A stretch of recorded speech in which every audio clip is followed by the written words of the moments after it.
In this chapter, we will review the principles of electromagnetics. You might have taken a course in electromagnetics and vector algebra before, I suppose.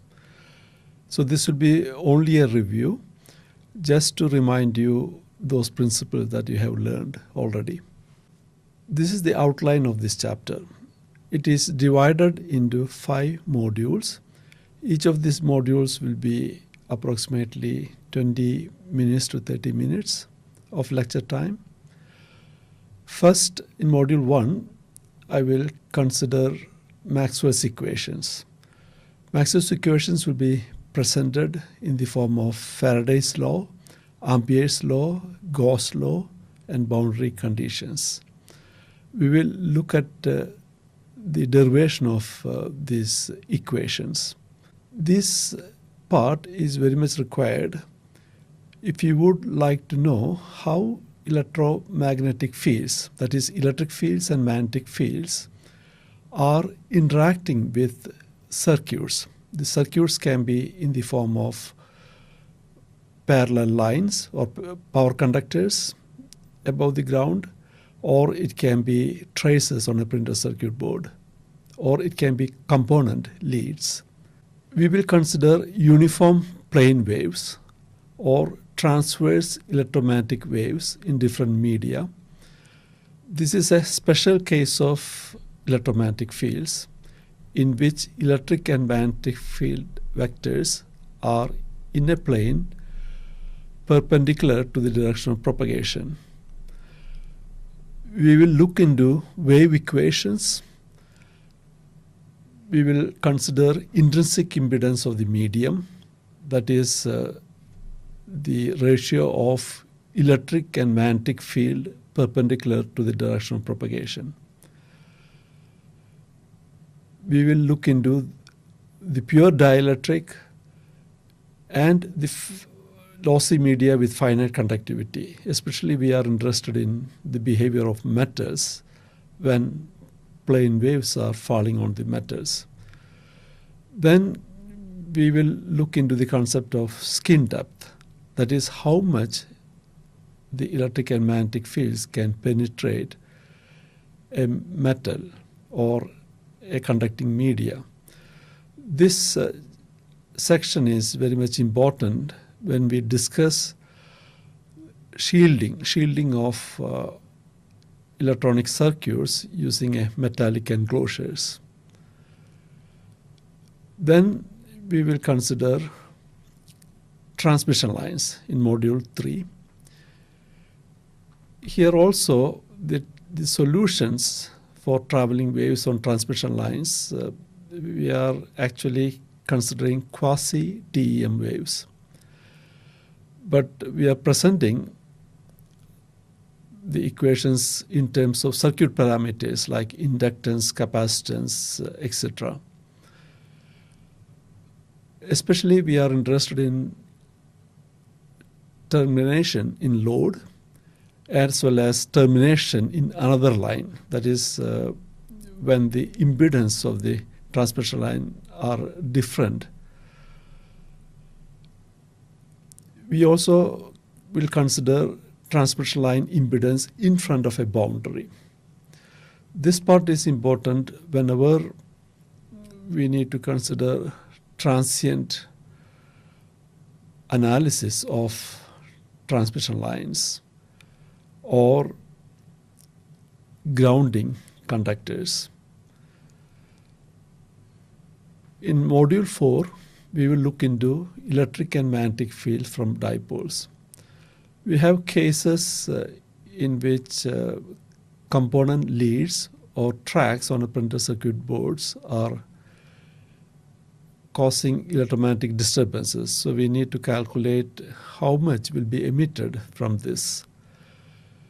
So we will see that any of this can be modeled as combinations of small electric dipoles and small loops. We will find the expressions for radiation field, especially the maximum radiation field. And we will also consider wave impedance.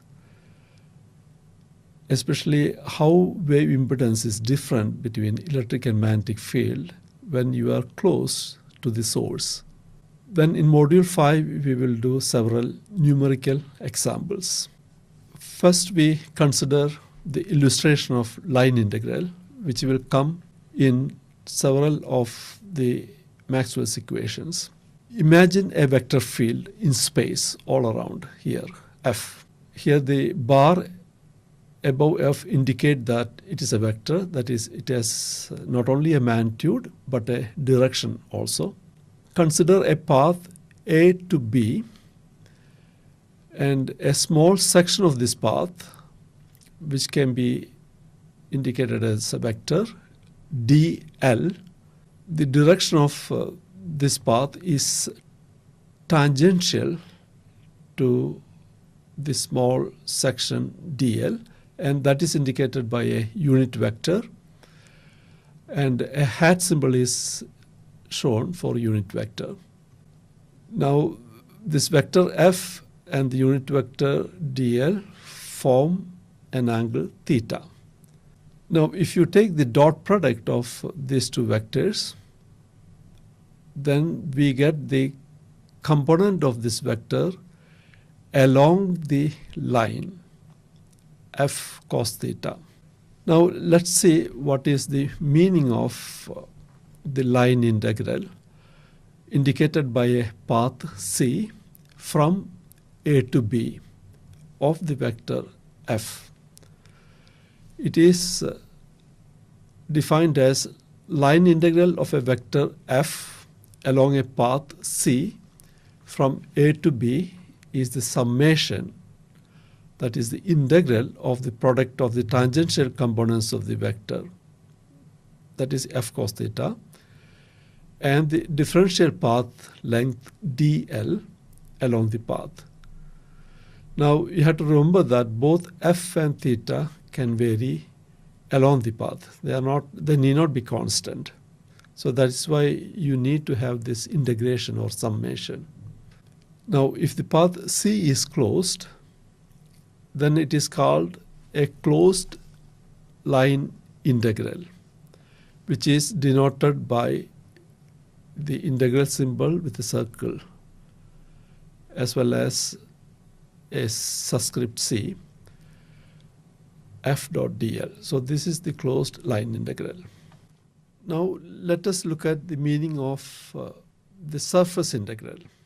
This is the Cartesian coordinate system, and imagine some surface, and there consider a small elemental surface area ds, and ds can be represented as a vector, and that is equal to the area of this small elemental area multiplied by the unit vector representing that area, and the unit vector is perpendicular to that small elemental area, perpendicular to that surface.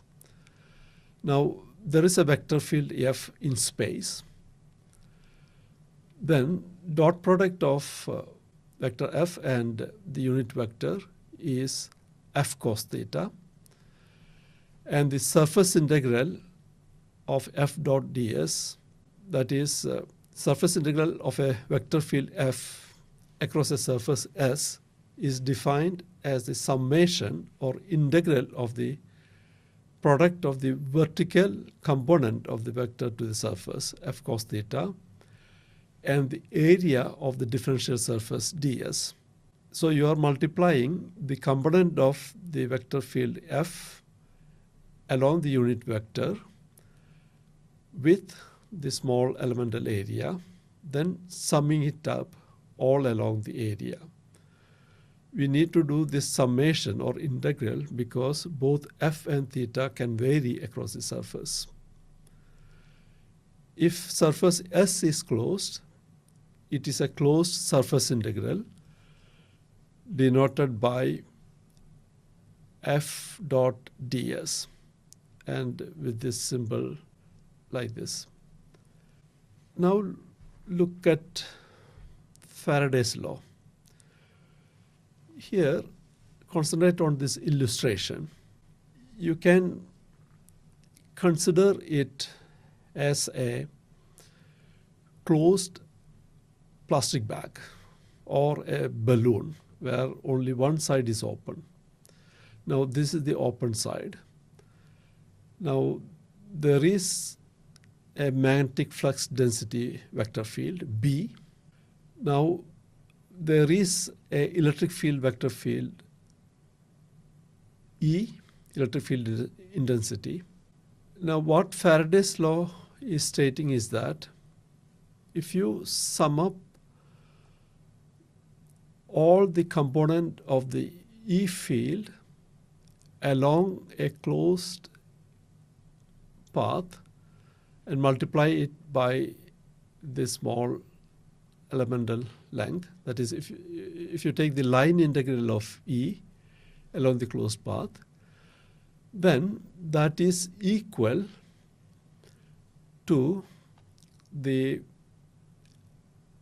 surface integral of the magnetic flux density vector. That is, if you look at a magnetic flux density B coming out of this small elemental area, and if you multiply the normal component of that with the elemental area, you get the net flux coming out of this elemental area. So you are summing up all those kind of fluxes coming out of the body of the plastic bag. Then you take the time derivative of that kind of flux coming out, and that is also called the EMF. So line integral of the electric field along a closed path is equal to the rate of change of total flux coming out of the area enclosed by this path. Now the direction of the induced current should be in such a way that the magnetic flux induced due to that current I induced should be opposing the change in original flux enclosed by the closed path. So this is called Lenz's law. So we are using Lenz's law in finding out in which direction the EMF should be, the polarity of EMF. Now for that, consider this diagram, a simplified diagram, where B is assumed to be increasing. Now this increasing B should be producing an EMF in such a direction such that the current produced should be producing an induced magnetic flux density or magnetic flux that is opposing this original flux. So using the right hand rule, the magnetic flux has to be in this direction. So this is opposing the original flux. So this is the correct direction. So that is how you take care of this negative sign. Now in this case, the increasing flux is in the other direction. So here, to oppose this flux, you have to have a polarity like this for the induced EMF. Then only it will produce a current in this direction, and that induced flux will be opposing this original flux. So in the modeling of the magnetic field interaction, you'll be using this principle. Now let us look at the units here. E is in volts per meter and B is in Weber per square meter. So Weber per square meter is also called Tesla. So these are the SI units.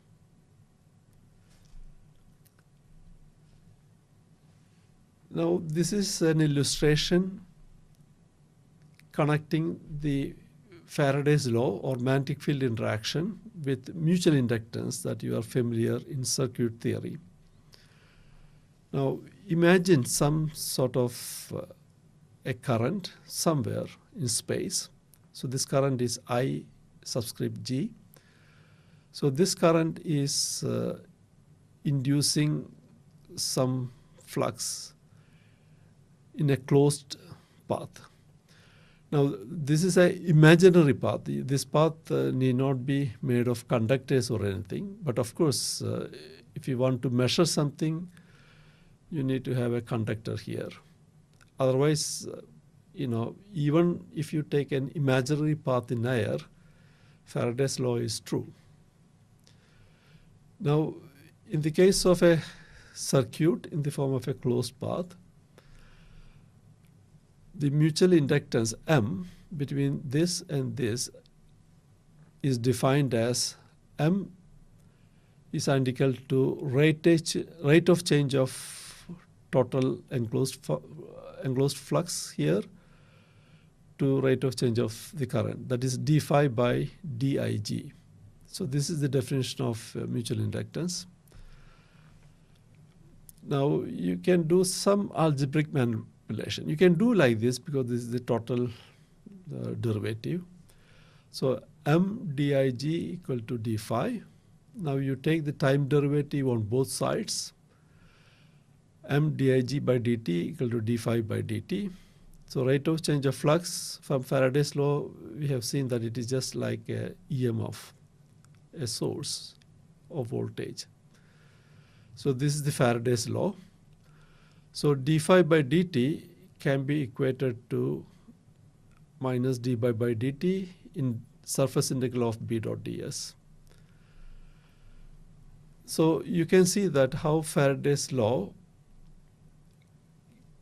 of magnetic field interaction can be modeled as a series voltage source if you are involving a circuit.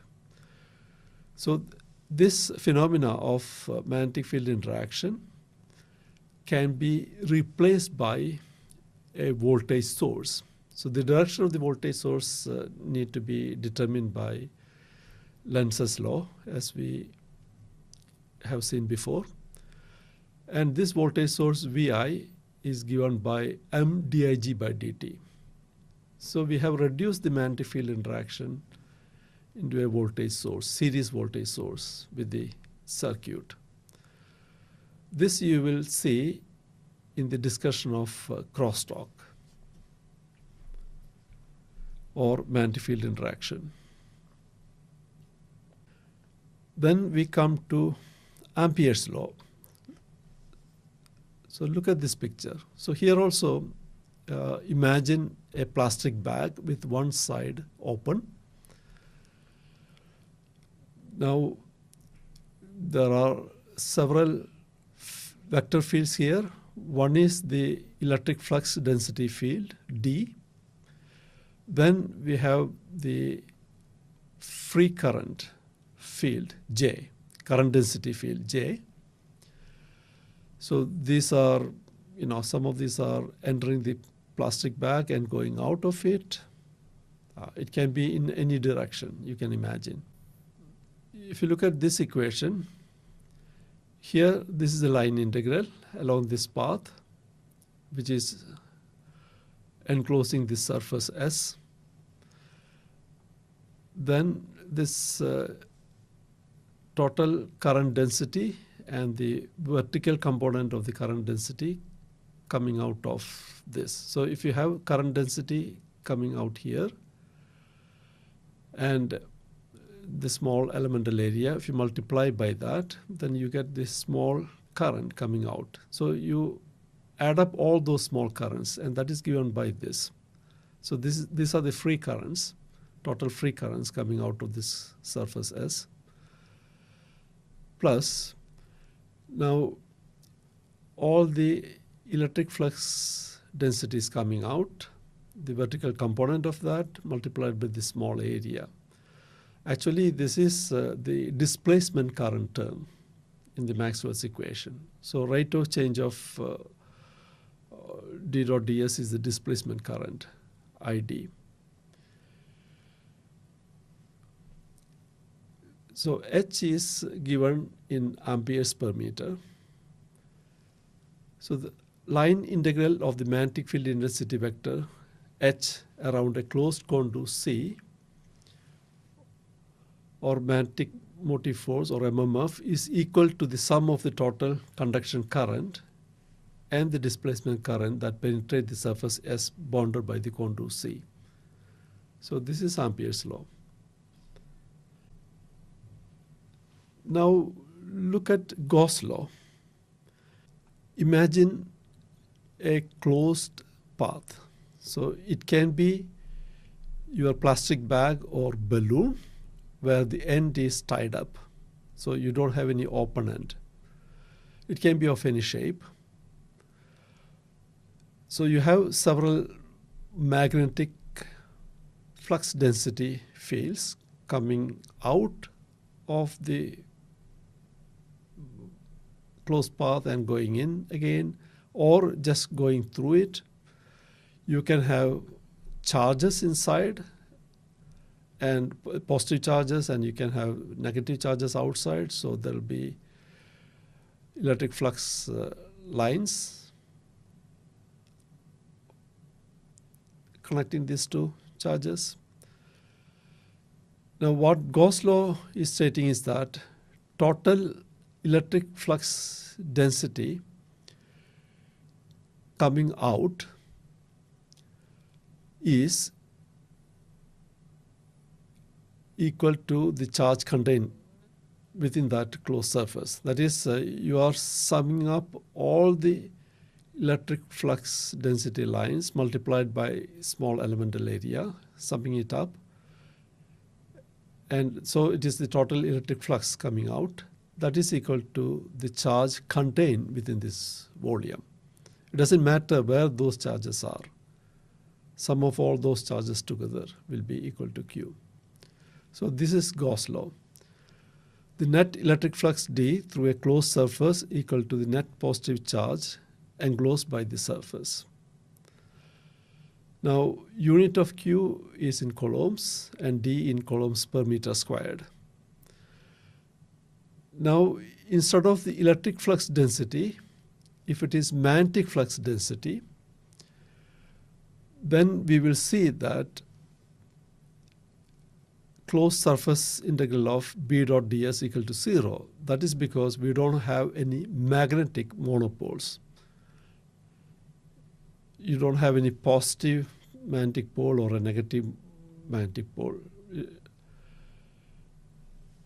So that is why this is always identically equal to 0. Now let us look at the circuit implication of Gauss's law of electric field interaction and how we can tie it up with the mutual capacitance between two metallic bodies. Consider two bodies. One is charged to plus Q positively and other is charged to minus Q negatively. And there is a potential difference between them expressed by V subscript 1, 2. So the capacitance between them in circuit theory is defined as C12 equals rate of change of Q with respect to rate of change of V. So this is the definition of capacitance, mutual capacitance. Since it is total differential, you can do this algebraic manipulation. Then you take the time derivative on both sides. Then you will see that dq by dt is nothing but the current I. So it is like a current injection. Already you can see that. Now tie it up with Gauss law. What Gauss law states is that closed surface integral. So you can take a closed surface along this.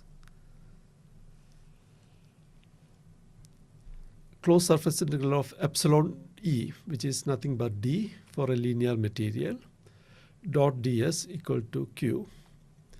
And take the time derivative on both sides. So this is current injection. So rate of change of field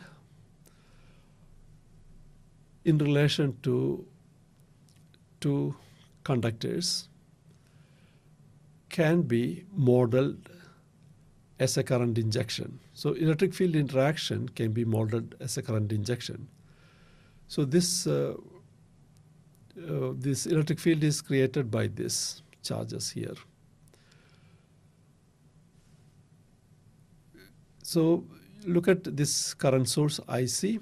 IC is nothing but C12 dV by dt, rate of change of voltage. It is this one. Now, SI units, capacitance is in coulombs per volt. It comes from here, or we can call it as farads. The electric permittivity epsilon has the unit farads per meter.